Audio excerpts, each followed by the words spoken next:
Salam Bapak Ibu Saudaraku yang saya kasih di dalam Tuhan Yesus, di mana di pada pagi hari ini kita masih bisa merenungkan kebenaran firman Tuhan, di mana di pada pagi hari ini kita akan membaca sebagai firman Tuhan supaya kita tetap dalam tuntunan penyertaan pelindungan Tuhan. Jadi sebelum kita akan membaca firman Tuhan, terlebih dahulu kita akan mengucap syukur. Mari sama-sama kita berdoa. Ya Bapa kami yang baik dalam kerajaan sorga, kami mengucap syukur kepada Engkau ya Bapa, di mana Tuhan Yesus Engkau telah membangun kami di pada pagi hari ini. Dan di pada pagi hari ini kami juga akan membaca sebuah firman-Mu, sehingga firman-Mu yang kami baca ini bisa kami mengerti dan bisa kami pahami, karena Engkau turut campur tangan.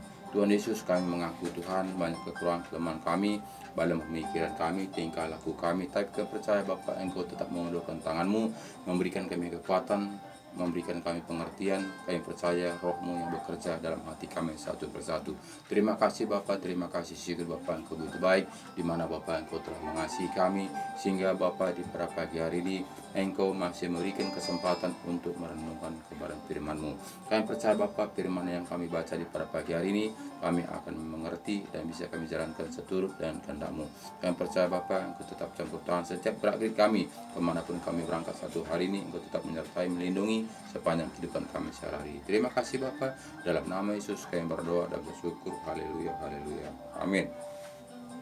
Salam Bapak Ibu Saudaraku yang saya kasih di dalam nama Tuhan Yesus, di mana di pada pagi hari ini kita akan membaca firman Tuhan, di mana firman Tuhan ini itulah kekuatan kita, dan firman Tuhan inilah jalan kebenaran untuk kemana arah tujuan kita, karena tanpa kita berjalan dengan firman Tuhan kita tidak akan mengerti jalan-jalannya Tuhan. Dari itu Bapak Saudaraku, marilah kita kembali kepada firman, di mana di pada pagi hari ini kita akan membaca firman Tuhan di Ibrani 12 ayat 1. Nasihat supaya bertekun dalam iman. Karena Bapak Saudaraku, kita harus awali dengan dasar. Dasar itu adalah pondasi kekuatan iman percaya kita. Karena tanpa kita buat dasarnya dengan pondasi yang kuat, tentu iman kita itu akan goyah, tentu iman kita itu akan bimbang, tentu iman kita itu akan ragu-ragu gimana sebetulnya jalan kebenaran itu. Tapi jika pondasi kita kuat, kokoh, pasti kita akan bisa berjalan seturut dan kehendak Tuhan, walaupun mungkin godaan, tantangan, pergumulan yang kita hadapi, tapi kita kuat karena pondasi itu kuat. Jadi katanya di ayat 1 mengatakan kepada kita, karena kita mempunyai banyak saksi bagaimana awan yang mengelilingi kita, marilah kita menanggalkan semua beban dan dosa yang begitu merintangi kita, dan berlomba dengan takut dalam perlombaan yang diwajibkan bagi kita. Jadi di sini kita melihat bagaimana firman Tuhan mengatakan harus kita berlomba untuk mendapatkan tantangan hidup ini di dalam dunia ini, untuk menjalankan kebenaran firman Tuhan. Jadi bukan kita santai-santai saja, tapi kita itu ada perlombaan. Ada perlombaan, kita harus gigih, harus semangat, harus kita berpacu dengan semampu kita untuk menerobos tujuan kita itu, itulah kehidupan yang kekal. Jadi kita itu awal kita melakukan kehendak Tuhan ini adalah terobosan pondasi yang kokoh. Jadi ayat 2 mengatakan kepada kita, marilah kita melakukannya dengan mata yang tertuju kepada Yesus yang memimpin kita dalam iman, dan yang membawa iman kita itu kepada kesempurnaan, yang dengan mengabaikan kehinaan, tekun memikul salib ganti sukacita yang disediakan bagi Dia yang sekarang duduk di sebelah kanan tahta Allah. Jadi kita itu harus berpacu dengan bagaimana Tuhan mengatakan tadi, marilah kita melakukannya dengan mata yang tertuju kepada Yesus. Jadi kita itu melakukannya dengan tertuju kepada Yesus supaya kita kuat. Jika mata kita tidak tertuju kepada Tuhan Yesus, pasti kita akan tidak kuat. Karena apa? Karena kita tidak akan mampu untuk menghadapi liku-liku tantangan hidup dalam dunia ini. Tapi jika kita betul-betul melakukan firman Tuhan dengan takut dan setia, pasti kita bisa menjalankan seturut dengan kehendak Tuhan. Karena di sini kita jelas katanya ayat 3 mengatakan, ingatlah selalu akan Dia yang tekun menanggung bantahan yang sehebat itu terhadap dirinya dari pihak orang-orang berdosa, supaya jangan kamu menjadi lemah dan putus asa dalam pergumulan kamu melawan dosa, kamu belum sampai mencucurkan darah. Jadi kita melihat bagaimana pergumulan Tuhan Yesus, bagaimana pergumulan kita itu belum mencucurkan darah, tapi Yesus sudah mencucurkan darah untuk membela kebenaran. Jadi kita ini sebetulnya kalau kita pikir-pikir belum seberapanya dibandingkan Tuhan Yesus perjuangannya untuk menyelamatkan kita. Jadi apakah aksi kita? Apakah kita santai-santai saja? Apakah kita menganggap kita sudah benar? Apakah kita sudah menganggap kita menjadi anak, sudah menjadi pengikut Kristus? Kita mengatakan itu adalah Kristen, pengikut Kristus. Jadi jika kita pengikut Kristus, apakah kita sudah mau mengikuti janji-janjinya Tuhan? Jadi ini Bapak Saudaraku, kita harus mengoreksi diri kita supaya jangan kita hanya mengatakan kita ini Kristen, pengikut Kristus. Nah, jika kita belum melakukan seturut dengan firman-firman kebenaran, berarti kita belum Kristen, belum pengikut Kristus. Tapi jika kita sudah mau melakukan firman-Nya dengan setia, dengan melakukannya, tentu kita itu sudah menjadi orang Kristen, artinya pengikut Kristus. Jadi banyak saat ini Bapak Saudaraku, kita mengatakan saya ini orang Kristen, tapi orang Kristen itu aja kita tidak mengerti apa arti orang Kristen. Artinya orang Kristen itu adalah pengikut Yesus. Jadi berarti kita harus mengikut apa yang diajarkan Tuhan Yesus. Tapi nyatanya kenapa kita tidak mau melakukan seturut dengan kehendak Tuhan Yesus? Karena kita hanya mendengar apa kata orang, apa ajaran-ajaran dunia ini, sehingga kita tidak kembali kepada Alkitab, sehingga kita tidak kembali kepada laptop. Padahal jelas Alkitab ini mengatakan kepada kita harus taat kepada firman-firman kebenaran, supaya kita jelas kita itu mendapatkan kehidupan yang kekal. Karena di sini tanpa kita berjalan dengan seturut dengan kehendak Tuhan, tentu kita tidak akan memahami jalan-jalannya Tuhan. Di ayat 4 mengatakan kepada kita, dalam pergumulan kamu melawan dosa, kamu belum sampai mencucurkan darah. Jadi katanya dalam pergumulan kita untuk melakukan kehendak Tuhan belum mencucurkan darah. Dalam pergumulan kamu melawan dosa, kamu belum mencucurkan darah. Jadi Tuhan Yesus mengatakan seperti itu. Tapi kata belum pun kita mencucurkan darah, kita itu membelot. Kita itu merasa kita itu sudah oke. Kita merasa kita itu sudah menjadi Kristen.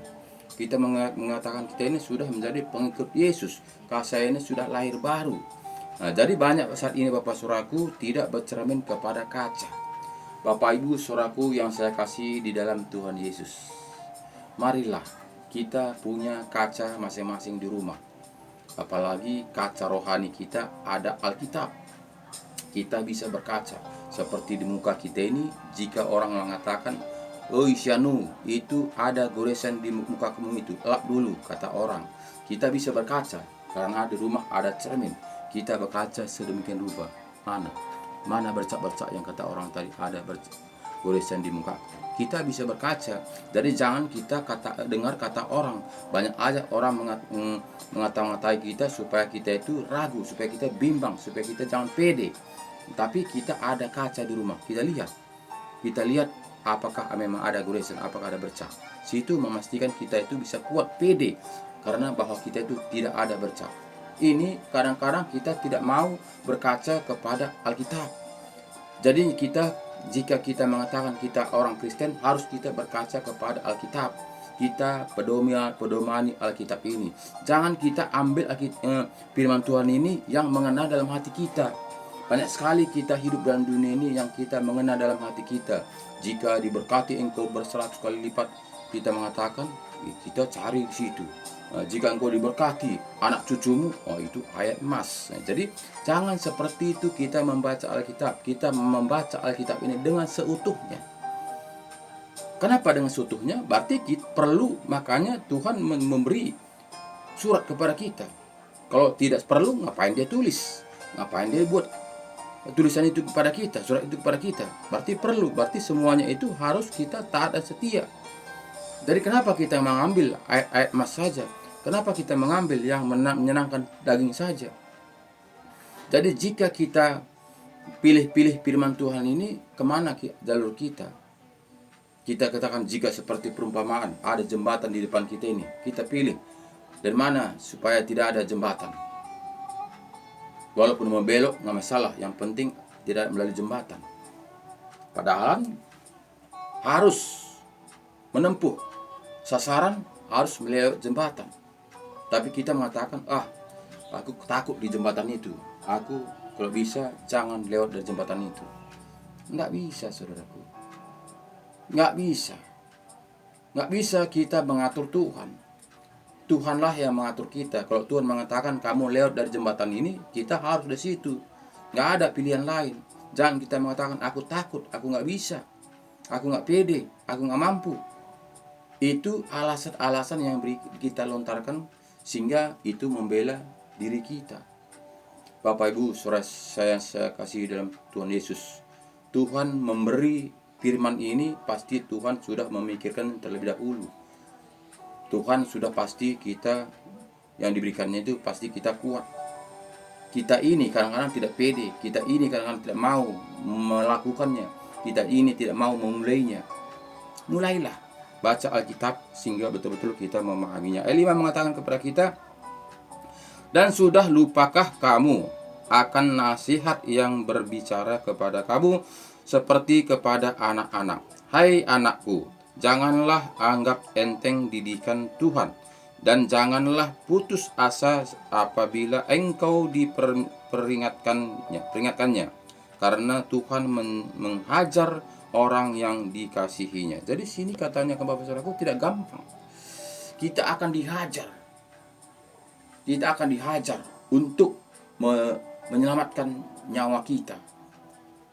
Jadi jika tidak ada pergumulan, jika tidak ada tantangan, jika tidak ada ajaran, tentu kita tidak mampu, tidak selamat, tidak bisa sampai tujuan.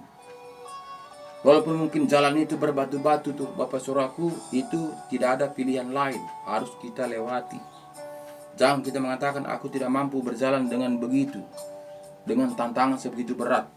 Jangan kita mengatakan seperti itu. Jika kita memang mengatakan kita ini anak-anak Tuhan, jika kita mau memang mendapatkan kehidupan yang kekal itu, jadi jangan kita mengajari Tuhan, tapi Tuhanlah yang mengajari kita. Tuhan akan memberikan penolong kepada kita untuk melewati liku-liku kerikil-kerikil hidup ini.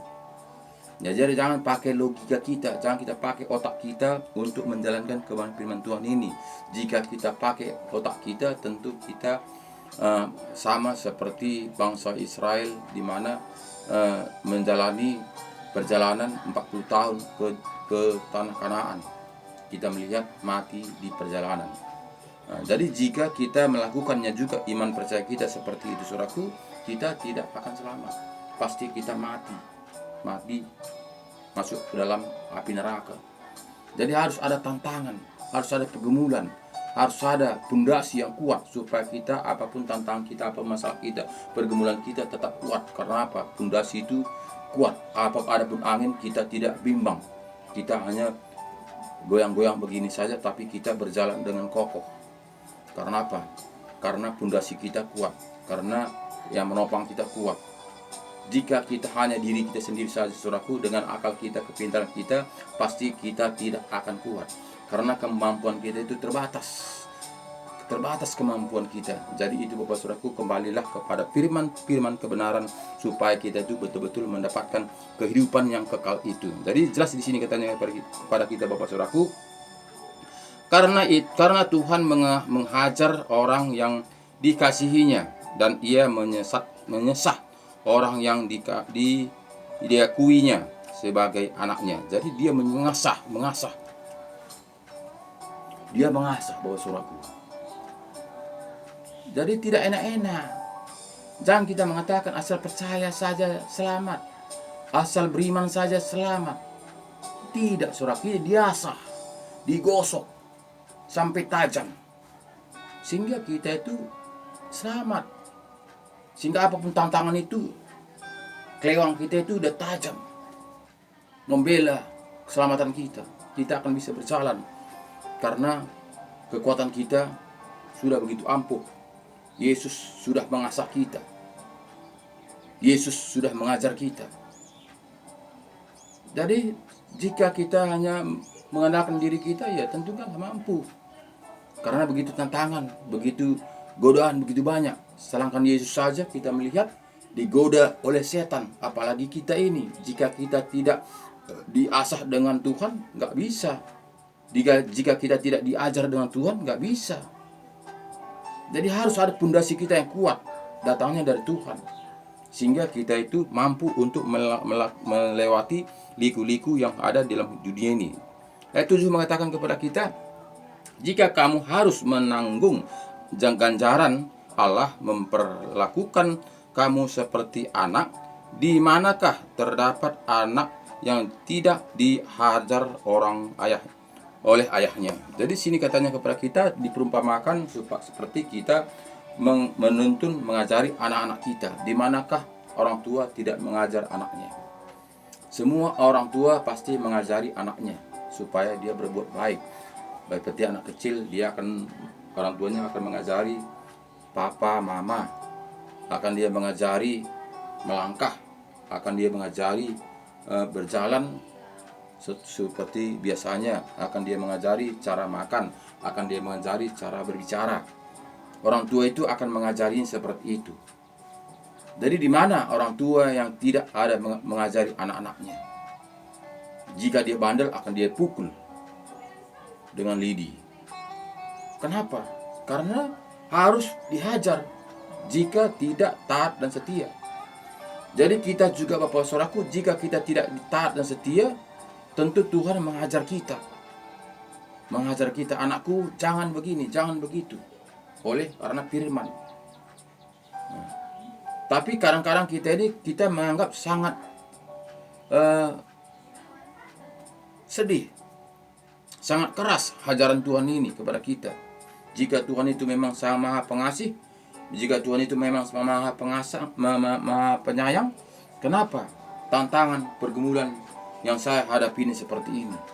Itu kita mengatakan, padahal Tuhan itu mengajar kita itu supaya kita kuat, supaya kita mampu, supaya kita gigih. Tanpa kita ada tantangan, tentu kita itu loyo. Bapak Ibu yang saya kasih dalam Tuhan Yesus, sama seperti kayu. Kayu itu Bapak Saudaraku, jika kayu itu masih setara dengan teman-temannya, itu masih loyo. Tapi jika dia sudah lewat daripada teman-temannya, lebih tinggi daripada teman-temannya, banyak goncangan, angin akan berembus, bertiup-tiup. Jika dia tidak kuat, dia akan patah. Jadi karena banyaknya goncangan, akar itu akan merembes kemana-mana supaya dia kuat, kokoh. Sehingga apapun tantangan, angin apapun, angin badai sekalipun, dia kuat menahan tubuhnya. Karena apa? Karena tantangan itu begitu kuat, sehingga dia akan berusaha untuk mengambil kekuatan. Jadi kita juga Bapak Saudaraku, jika tidak ada tantangan itu, jika tidak ada badai itu Bapak Saudaraku yang kita hadapi, kita akan santai. Kita mengatakan, cukup, beriman saja, percaya saja. Tunggu saatnya kita akan mendapatkan kerajaan sorga. Itu mah katakan manusia, bukan kata firman Tuhan. Firman Tuhan mengatakan, kerjakanlah keselamatanmu. Bukan santai saja, bukan menunggu saja. Bapak Ibu Saudaraku yang saya kasih dalam Tuhan Yesus, marilah kita kembali kepada firman Tuhan supaya kita itu mendapatkan seturut dengan kehendak Tuhan. Karena jelas katanya tadi kepada kita, jika kamu harus menanggung ganjaran, Allah memperlakukan kamu seperti anak. Di manakah terdapat anak yang tidak dihajar oleh ayahnya? Tetapi jikalau kamu bebas dari ganjaran yang harus diderita setiap orang, maka kamu bukanlah anak, tapi anak-anak gampangan. Jadi Bapak Saudaraku, berjelas, jika kita itu tidak ada tantangan seperti kayu tadi Saudaraku, berarti kita itu kayu lembek-lembek. kayu yang empuk. Dia tidak kekar, dia tidak akan kuat, dia tidak tangguh. Karena apa? Karena dia di bawah dilindungi oleh kayu-kayu yang lain. Dia dilindungi di bawah saja. Tapi jika dia keluar dari melewati kawan-kawannya kayu-kayu yang lain, dia akan kuat, dia akan tangguh, dia akan kuat, karena dia sudah banyak tantangan yang dihadapinya.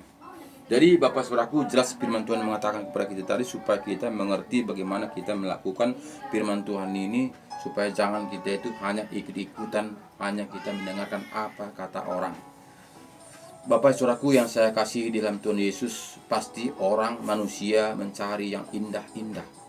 Gak ada manusia yang mencari beban, tidak ada manusia yang mencari masalah, tidak ada manusia yang mencari pergumulan. Tapi jika kita mengikutkan apa ajaran-ajaran manusia, Bapak Saudaraku, kemana kita ini? Kemana kita dibawa? Sedangkan Bapak kita mengatakan, yaitu Bapak Yesus Kristus itu mengatakan kepada kita, harus engkau memikul salibmu dan mengikut aku. Jadi itu Yesus mengatakan. Apakah kita mengikuti perkataan Yesus? Apakah kita mengikuti perkataan manusia? Manusia mengatakan, jika engkau datang kepada gereja, kamu akan diberkati berlimpah-limpah. Jika kita membaca firman Tuhan, firman kebenaran, jika engkau percaya kepada aku, harus engkau memikul salibmu dan mengikut aku. Jadi siapa yang kita ikut, saudaraku? Apakah kita mengikut manusia, hidup berkelimpahan? Apakah memang kita ikut Tuhan Yesus, hidup menderita pikul salib? Jadi Bapak Ibu saudaraku yang saya kasih di dalam Tuhan Yesus, di sini kita harus mengikuti, membaca firman Tuhan ini, taat dan setia kita lakukan. Jadi jangan kita firman Tuhan ini pilih-pilih. Jangan kita firman Tuhan ini kurangi dan ditambahi, tapi kita harus melakukan turut yang tertulis. Jadi ayat 9 mengatakan kepada kita, selanjutnya dari ayah kita yang sebenarnya kita beroleh ganjaran, dan mereka kita hormati. Kalau demikian, bukankah kita harus lebih taat kepada Bapa segala roh, supaya kita boleh hidup? Jadi Bapak Saudaraku yang saya kasih di dalam Tuhan Yesus, sini perumpamaan kepada kita, kita juga akan menghormati Bapa kita, Bapa kita yang hidup dalam dunia ini. Kita juga akan melakukan apa yang diajarkan Bapa kita yang di dunia ini. Bapak Saudaraku yang saya kasih di dalam Tuhan Yesus, apakah enggak lebih hebat Bapa kita yang di sorga? Karena orang tua kita juga Dia yang memberikan hidup. Kita juga, Bapa kita di sorga juga yang memberikan kita hidup. Apakah tidak berharga, lebih berharga Bapa kita di sorga ketimbang Bapa kita di dunia ini? Sedangkan Bapa kita di dunia ini aja kita harus hormat kepada Dia, harus taat kepada ajarannya. Tapi kenapa kita tidak taat kepada ajaran yang memberikan kehidupan kepada kita? Tanpa Bapa kita yang sorga, kita tidak akan mendapatkan hidup di dalam dunia ini. Jadi Bapak Saudaraku, seringkali kita sini tidak memahami jalan-jalannya Tuhan, karena sering kita hanya ikut-ikutan saja, hanya kita itu melakukan seturut aturan-aturan manusia. Padahal jelas Bapak Saudaraku, kita itu tidaklah hanya ikut-ikutan saja, tapi betul-betul kita itu menjadi pelaku firman Tuhan seturut apa yang diajarkan Tuhan Yesus kepada kita. Jadi di sini Bapak Saudaraku sangat jelas katanya kepada kita, sebab mereka mendidik kita dalam waktu yang pendek sesuai dengan apa yang mereka anggap baik, tetapi Dia menghajar kita untuk kebaikan kita, supaya kita beroleh bagian dalam kehidupannya. Jadi sini katakan kepada kita Bapak Saudaraku, orang tua kita mendidik kita begitu sangat pendek, karena umur kita saja, kata firman Tuhan mengatakan di Mazmur 70, jika kuat 80 tahun. Tapi Bapa kita itu yang di sorga itu hidup selama-lamanya. Dia akan menuntun, membimbing, menyertai kita selama-lamanya jika kita memang hidup di dalam Tuhan. Jadi Bapak Saudaraku, apakah memang kita lebih menghargai Bapa kita yang kita bersama Dia 70-80 tahun tadi cuman, ketimbang Bapa kita selama-lamanya, hidup selama-lamanya? Jadi inilah pertimbangan kita Bapak Saudaraku, supaya kita jangan dikelirukan. supaya jangan kita ini merasa kita ini sudah oke, supaya jangan kita menganggap kita supaya jangan kita ini Bapak seperti digunikan hidup-hidup, kita menganggap kita ini sudah dalam sorga karena kita tidak nampak apa-apa. Dari sini Bapak Saudaraku sangat jelas firman Tuhan mengatakan kepada kita supaya kita itu berbalik, mengubah sikap kita, melakukan firman Tuhan seturut dengan kehendak-Nya, di mana Tuhan Yesus mengajari kepada kita supaya kita itu mendapatkan janji-janji Tuhan, supaya kita itu mendapatkan kehidupan yang kekal itu, supaya jangan sia-sia, supaya kita jangan hanya ikut-ikutan saja, ikut-ikutan oleh akan manusia Bapak Saudaraku, tapi kita itu mengikuti apa yang diajarkan Tuhan Yesus kepada kita. Jadi ayat 11 mengatakan kepada kita, mengapa tiap-tiap ganjaran pada waktu ia diberikan tidak mendapatkan sukacita, tetapi kemudian ia menghasilkan buah kebenaran yang memberikan damai kepada mereka yang dilatih olehnya. Sebab itu kukatakanlah, tangan yang lemah dan lutut yang goyah, dan luruskanlah jalan bagi kakimu, sehingga yang pincang jangan terblecok, tetapi menjadi sembuh. Jadi sini katanya kepada kita Bapak Saudaraku, diperumpamakan kita jalan kita, luruskanlah jalan kita, yang pincang janganlah terblencok. Karena apa? Karena jika kita tidak meluruskan fokus kita kepada firman Tuhan, kemana kita ini?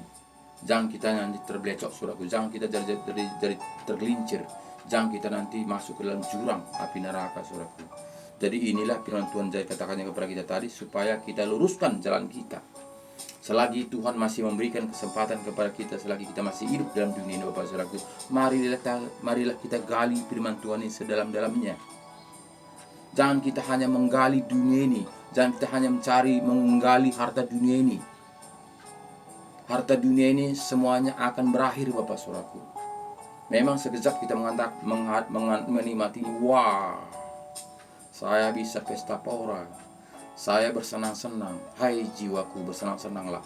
Sama seperti anak muda yang kaya itu, saudaraku. Hartanya tidak lagi cukup lumbungnya untuk menampung hartanya ini, saudaraku. Tapi apa kata Tuhan? Hai orang bodoh, saat ini juga akan kucabut nyawamu. Apa yang harus kau berbuat? Kemanakah engkau taruh hartamu itu? Itu katanya, saudaraku. Jadi Bapak Ibu saudaraku yang saya kasih dalam Tuhan Yesus, sadarlah kita saudaraku, bahwa kita ini tidak ada apa-apanya.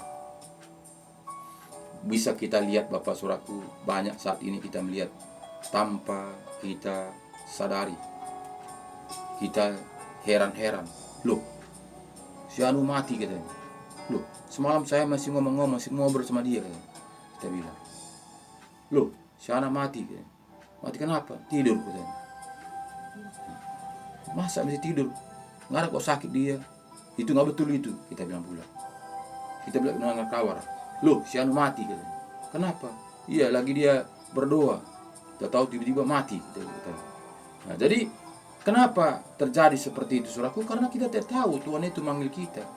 Bagaimanapun kita gagahnya, bagaimanapun kita hebatnya, bagaimanapun kita kayanya, Bapak saudaraku, jika Tuhan itu mengambil yang ditaruhnya itu adalah nyawa kita ini, saudaraku, tidak ada haknya kita bertahan.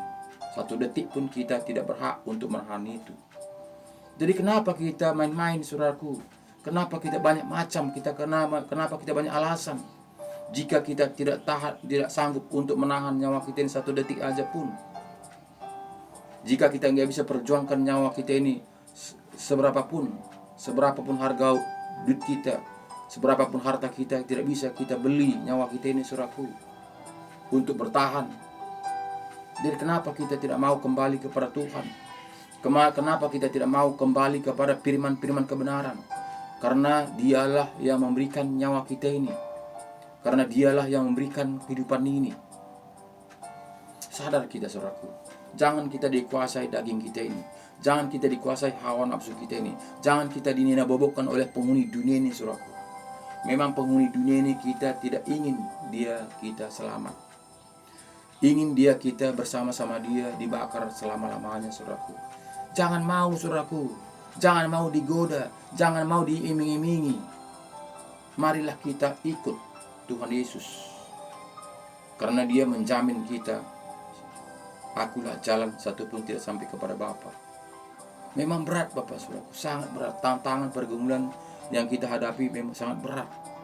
Tapi yakin dan percaya, kita akan mampu karena dia akan tuntun kita. Dia akan tolong kita sampai kepada tujuan. Jadi Bapak Saudaraku yang saya kasih dalam Tuhan Yesus, firman Tuhan ini sangat jelas kepada kita supaya jangan kita mengikuti aturan-aturan manusia, tapi kita mengikuti aturan-aturan firman kebenaran. Itulah mendapatkan kehidupan yang kekal. Karena jelas tadi katanya tadi ayat 14 mengatakan kepada kita, berusahalah hidup damai dengan semua orang dan kejarlah kekudusan, sebab tanpa kekudusan tidak seorang pun akan melihat Tuhan. Jadi Bapak Saudaraku sangat jelas, kejarlah kekudusan. Karena tanpa kekudusan satu pun tidak bisa melihat Bapa di sorga. Jadi jika kita mengikuti apa kata manusia, oh percaya saja kamu, berarti tidak mengejar, tidak berusaha, hanya santai saja, yang penting percaya saja. Ini firman Tuhan sangat jelas kepada kita Bapak Saudaraku, bahkan katanya tadi kepada kita, berusahalah hidup damai dengan semua orang dan kejarlah kekudusan, sebab tanpa kekudusan tidak seorang pun akan melihat Tuhan. Jadi jika kita tidak menjadi terang Bapak Saudaraku, tidak menjadi pelaku firman Tuhan, merebut kekudusan itu, kita tidak akan layak. Jadi tidaklah gampang Bapak Saudaraku jika kita menuruti firman. Tapi jika kita memang Bapak Saudaraku, jika ada jalan yang lain tanpa firman ini Saudaraku, saya tidak tahu. Karena Bapak Saudaraku, saya itu dituntun oleh firman. Saya hidup seperti ini karena firman. Saya bisa melayani seperti ini karena firman. Saya bisa mendoakan orang sakit karena firman. Tapi jika ada tanpa firman Saudaraku, saya tidak tahu. Saya angkat tangan. Karena saya hidup melalui firman. Karena saya bekerja melalui firman. Karena saya melayani melalui firman. Saya tidak sekolah Bapak Saudara, saya tidak mengandalkan manusia. Saya tidak ada belajar, saya tidak ada sekolah kuliah untuk memahami belajar tentang Alkitab ini. Tapi saya kandidat. Saya yang mengajari adalah Tuhan. Tuhan yang membukakan hati saya, Tuhan yang menuntun saya, Tuhan yang mengangkat saya, Tuhan yang memberikan saya kuasa. Jadi tidak dengan manusia Bapak. Saya tidak diajari oleh manusia, saya tidak dilayani oleh manusia, saya dilayani oleh Tuhan. Ketika saya menyerahkan diri kepada Tuhan, ketika saya tahun 2006 semalam sakit, saya sudah ditolak dokter, saya tidak akan hidup lagi, saya berapa persen cuma harapan hidup. Ketika di situ saya mengimani, karena saya mendengar di radio, imanmu menyembuhkan kau seperti perempuan 12 tahun penyentaraan. Sehingga timbullah iman saya, Tuhan, saya ini baru setahun, berarti kecil bagi Engkau Tuhan.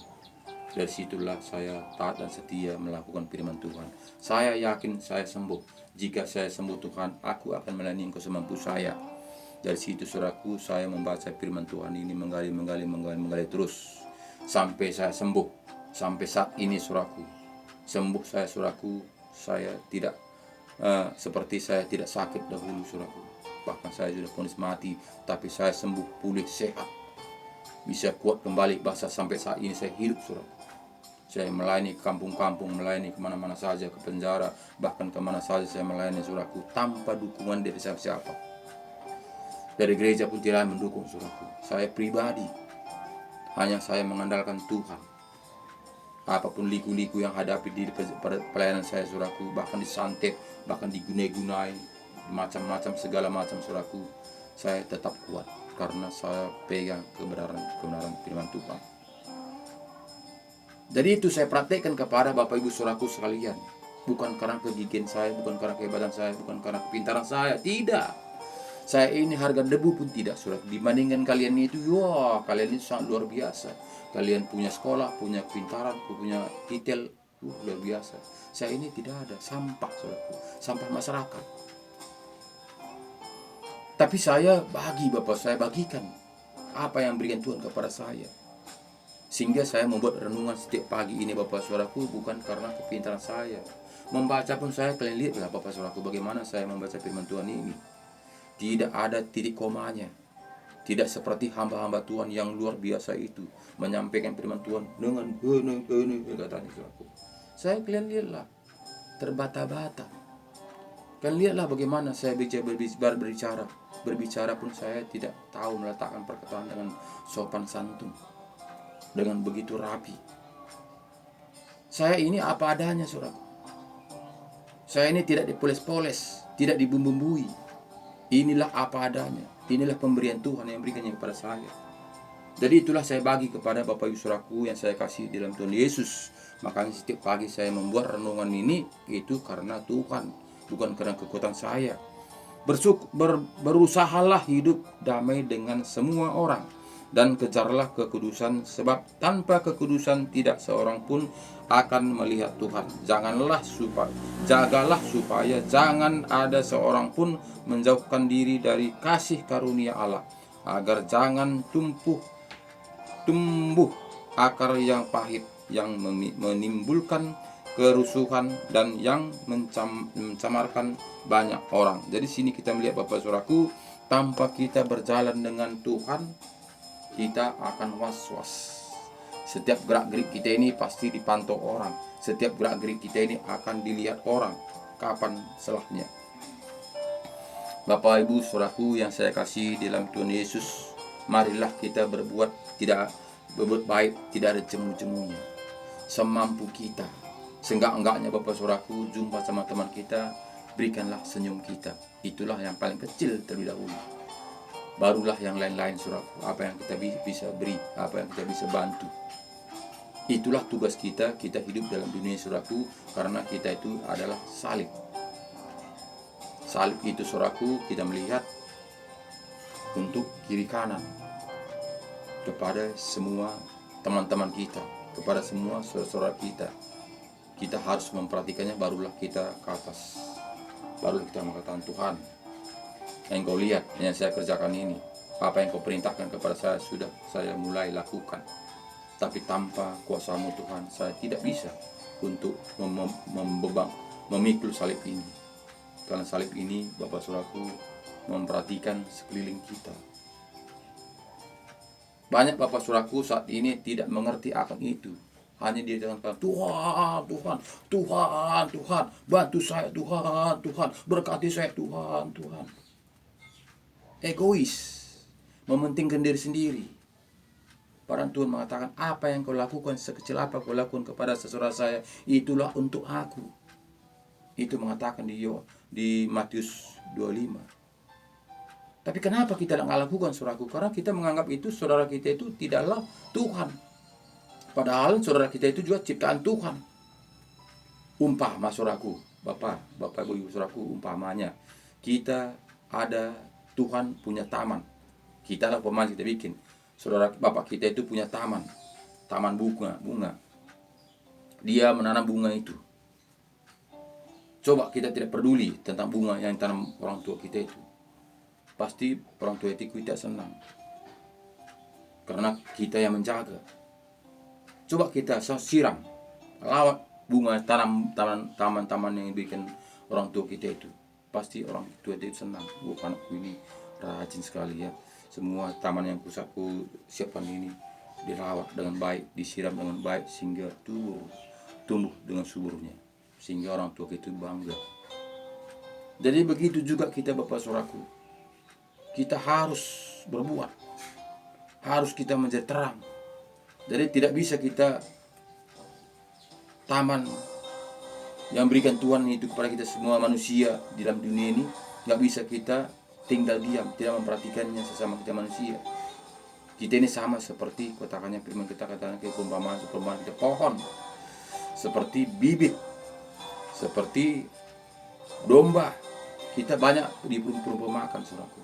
Jadi kita tadi perumpamaan kita ini adalah taman bunga yang begitu, manusia diibaratkan dengan bunga. Tuhan itulah pemiliknya. Tentu jika kita tidak menyiram, bunga-bunga sekeliling kita, tentu Tuhan itu tidak menyayangi kita. Jadi Bapak Saudaraku yang saya kasih dalam Tuhan Yesus, marilah kita kembali kepada firman Tuhan supaya kita itu betul-betul hidup seturut dengan kehendak Tuhan. Janganlah ada